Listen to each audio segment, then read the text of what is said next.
মহাকুম্ভ বিশ্বের সবথেকে ধার্মিক সংগ্রাম। এই উৎসব প্রতি বছরই অনুষ্ঠিত হয় আর কোটি কোটি মানুষকে নিজের দিকে আকর্ষণ করে।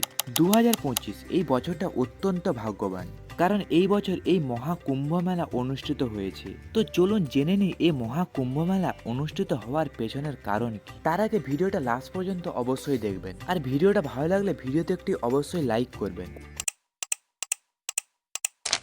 কুম্ভের অর্থ হলো অমৃত কলস, আর এই কাহানি এই অমৃত কলসিকে নিয়ে।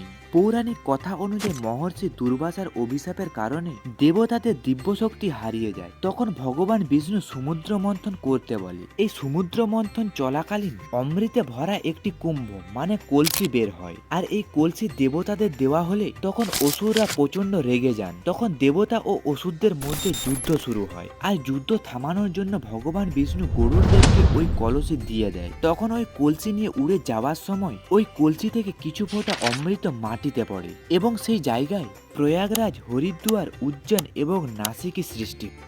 আর এটাই সেই পবিত্র স্থান যেখানে কুম্ভের আয়োজন হয়েছে। এই স্থানগুলির মধ্যে প্রয়াগরাজ ত্রিবেণী সঙ্গম এক বিশেষ মহাত্মা আছে, যেখানে গঙ্গা, যমুনা ও সরস্বতীর একটি পবিত্র দাঁত তৈরি হয়, আর অনেক মানুষ এই পবিত্র জল নিজের বাড়িতে নিয়ে যায়। এটি তো ছিল পৌরাণিক কথা। অষ্টম শতাব্দীতে মহান হিন্দু দার্শনিক এবং জগৎগুরু সান্ধ্য শ্রী আদি শঙ্করাচার্য কুম্ভকে সংরচিত করেন। 2025 সালে মহাকুম্ভ বিশেষ রূপে অদ্ভুত, কারণ ইতিহাসে প্রথমবার 40 থেকে 50 কোটি মানুষ এখনো পর্যন্ত এই কুম্ভ মেলায় গেছেন।